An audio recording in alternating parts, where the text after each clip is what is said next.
Les sorcières de Salem.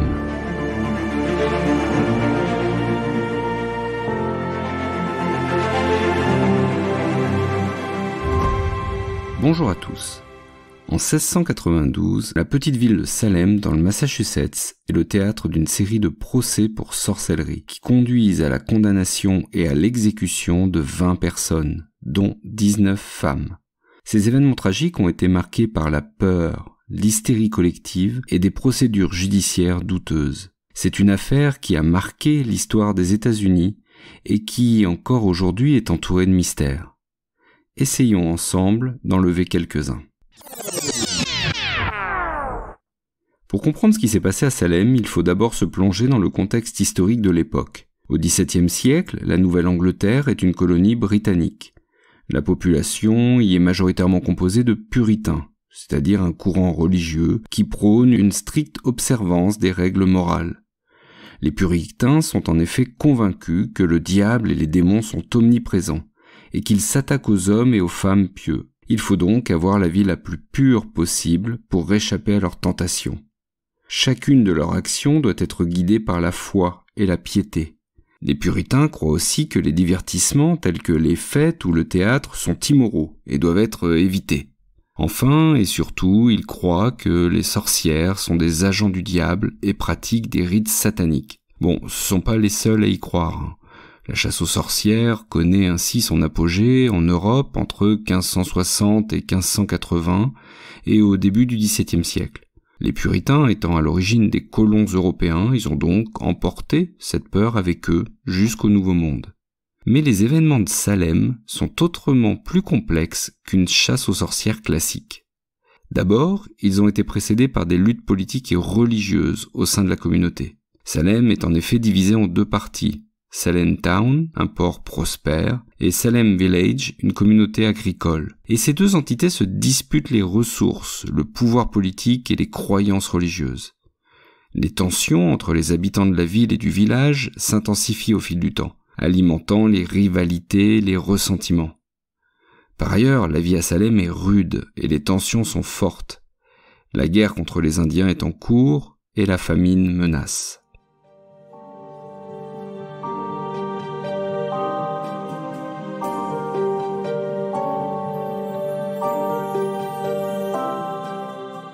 Dans ce contexte particulier, en février 1692, plusieurs jeunes filles de Salem Village, aujourd'hui Danvers, présentent des symptômes étranges. Elles se convulsent, se tordent de douleur, et parmi d'autres symptômes prétendent voir des esprits et des démons. Ces jeunes filles, dont Anne Putman, Abigail Williams, qui est âgée de 11 ans, et Elizabeth Paris, alors âgée de 9 ans, appartiennent à des familles influentes de la communauté. Ces manifestations étranges suscitent rapidement la peur et l'inquiétude. Les médecins et les religieux sont appelés à l'aide pour comprendre la cause de tout ça. Mais pour les jeunes filles et leurs parents, la chose est entendue. Ils accusent certaines personnes de les avoir envoûtées et d'être des sorcières. Tituba, une esclave originaire des Caraïbes, est la première accusée de les avoir envoûtées. Elle est arrêtée et condamnée à mort. Lors de son procès, deux autres femmes sont aussi sur le banc des accusés. Sarah Osborne, une vieille dame malade, et Sarah Good, une pauvre mendiante.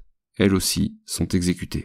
Je ne suis à Salem que depuis 2 semaines, et j'ai déjà pendu 3 sorcières. Est-ce là le prix à payer pour connaître le paradis sur Terre ?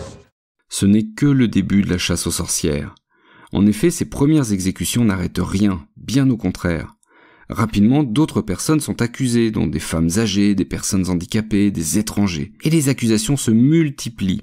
Bientôt, des centaines de personnes sont arrêtées et emprisonnées. Et les procès des sorcières de Salem commencent.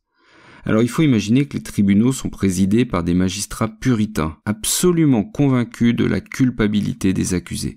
Et donc les procès vont se faire au mépris du droit. Les témoignages sont douteux, les preuves sont insuffisantes, et les procédures judiciaires totalement injustes. Les accusés eux-mêmes sont souvent torturés pour leur faire avouer leur culpabilité. Et même les personnes qui n'admettent pas être des sorcières sont condamnées à mort. Parmi les victimes des procès figurent des hommes, des femmes, de tous âges et de tous milieux sociaux. Certains de ces accusés sont des figures respectées de la communauté, comme le révérend George Burroughs, l'ancien pasteur de Salem Village. D'autres sont des personnes plus marginalisées, à l'image de Tituba, l'esclave caribéenne.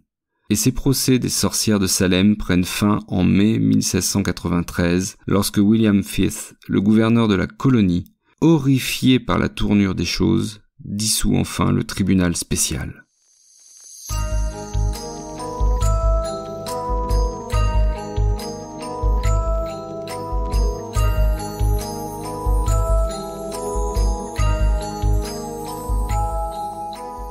Le bilan est accablant. 19 femmes ont été pendues.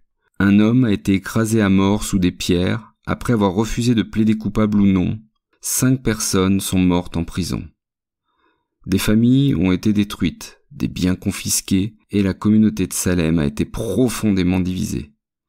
Les conséquences de cette période sombre de l'histoire de l'Amérique coloniale ont duré des années, laissant un héritage de peur et de suspicion. Plus largement, cette affaire de Salem suscite un vif débat dans la colonie de Nouvelle-Angleterre et de nombreux responsables sont critiqués pour leur rôle dans les procès. Cette affaire contribue d'ailleurs à l'affaiblissement du pouvoir des puritains et à l'ouverture de la colonie à de nouvelles idées. Comme un épilogue, en 1697, le gouvernement colonial de la Nouvelle-Angleterre publie une déclaration d'excuses aux familles des victimes.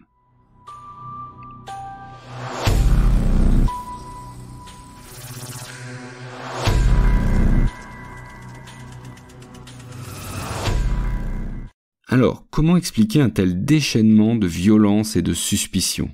Une explication possible serait que les accusations étaient motivées par des conflits personnels ou des rivalités économiques. La colonie était en effet en pleine croissance et les tensions sociales étaient fortes. Les procès ont pu être utilisés comme un moyen de régler des conflits personnels. Il ne faut pas oublier non plus le contexte difficile, avec les menaces indiennes et la famine qui guette.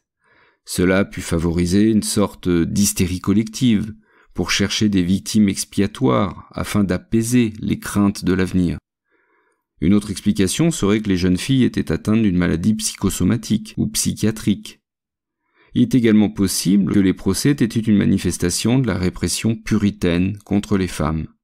Une chose est certaine, les procès des sorcières de Salem sont un sombre épisode de l'histoire des États-Unis. Il constitue un rappel de la dangerosité de l'intolérance et de la persécution religieuse et nous enseigne également que l'hystérie collective peut avoir des conséquences désastreuses. Cette histoire est d'ailleurs encore étudiée par les historiens et les anthropologues afin de comprendre comment la société puritaine de la Nouvelle-Angleterre a pu basculer ainsi dans la folie.